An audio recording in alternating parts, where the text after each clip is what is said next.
Today we have 4 pairs of finalists competing virtually together against each other in their own kitchen, and they have each selected a dish using our Shoppable Recipes to get the ingredient. Chef Cici and Valeria. Today, a good cake with a peppery mushroom sauce. in one of the Yoripe webinar. This is how we me started too. also to cook together. Next, we have Chef Raki and Raji. We've been BFF for like 10 years now, and we love cooking together. So we're making 2 dishes: black fungus mala, and we're also making vegan mala.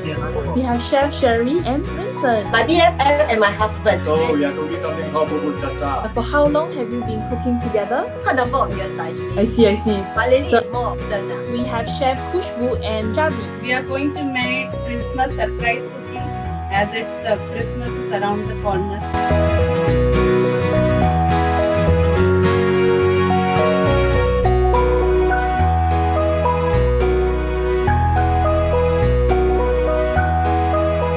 Cici Val's mushroom sauce also very interesting. Looking forward because they're actually adding a lot of fanciful ingredients as well as a different mix of mushroom. For Khushbu and Shavi, I think it's very good that you make the effort to cream the sugar and butter to ensure that there are no lumps. When you showed the presentation of the cookies going to the oven, it really looked so good.